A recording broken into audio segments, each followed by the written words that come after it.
ये हल्दी डाल दो। ये से अक्षय को दे दो का। हां ऐसे हां उसका पैसा लिया उसका पैसा दे जो रहा है भैया तो देख कर धरा दे ना और देख पक क्या कहां धराई बा आरती काम एक खुशी अब भाई कहां से उधर काटता है भाई भगवान का हाथ जोड़ा। हां एक खुशी अके खाना दे जाता जब पाए तब तो धरे एक दीदी आधा खाई लेता ने दौरिया में पा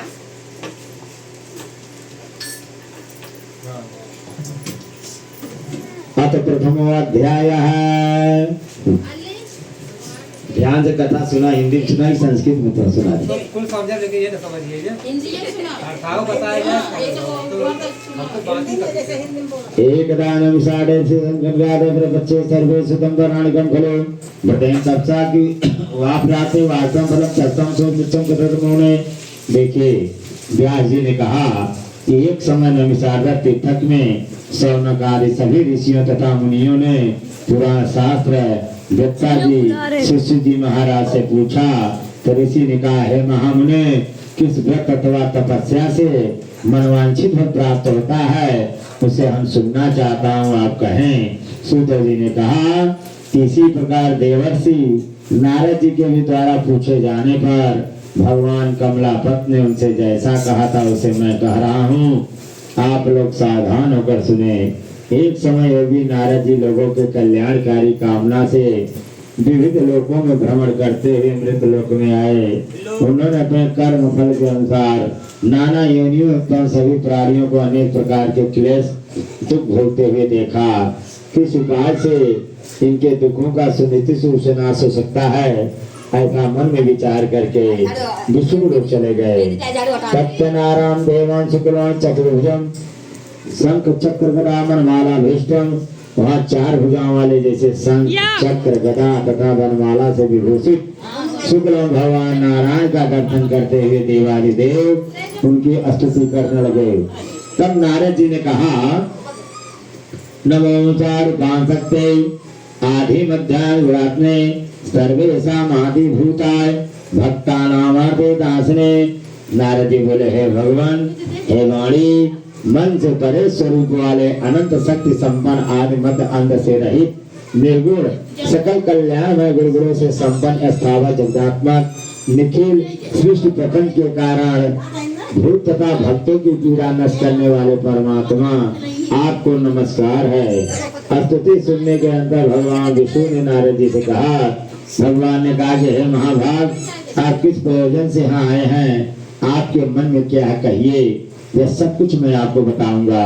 नारद जी ने कहा कि मृत लोक अंजना सर्वे नाना क्लेश संविदा नाना इन्हीं बंधु पाप कर्म ही। नारद जी कहते हैं कि हे भगवान मृत लोक में अपने पाप कर्मों के द्वारा विभिन्न योनियों में उत्पन्न सभी लोग बहुत प्रकार के क्लेशों से दुखी हो रहे हैं। हे नाथ किस लघु उपाय से इनके कष्टों का निवारण हो सकेगा। यदि आपके मेरे पर कृपा हो तो मैं सब कुछ सुनना चाहता हूँ, उसे बताएं। भगवान ने कहा कि हे वत्स संसार के ऊपर अनुग्रह करने की इच्छा से आपने बहुत उत्तम बात पूछी है। जिस व्रत करने से प्राणी मोह से मुक्त हो जाता है उसे मैं आपको बताता हूँ, सुने हे वत्स। स्वर्ग और मृत्यु लोक में दुर्लभ भगवान सत्यनारायण का एक महान कुट व्रत है। आपके स्नेह के कारण इस समय मैं कह रहा हूँ। अच्छी प्रकार से विधि विधान से भगवान श्री सत्यनारायण का व्रत करके मनुष्य शीघ्र ही सुख प्राप्त करके परलोक में मोक्ष को प्राप्त कर सकता है। भगवान की ऐसी वाणी सुनकर नारद मुनि ने कहा कि फलम के प्रधान कीर्तन के नंतरम तस्य विस्तार प्रभु। नारद जी बोले हे प्रभु इस व्रत करने का फल क्या है, इसका विधान क्या है, इस व्रत को किसने किया, कब करना चाहिए, यह सब विस्तार पूर्वक बतलाइए। भगवान ने कहा यह सत्यनारायण का व्रत है जो दुख शोक आदि का शमन करने वाला है, धन धान के विरुद्ध करने वाला है, सौभाग्य संतान देने वाला है तथा सर्वत्र विजय प्रदान करने वाला है।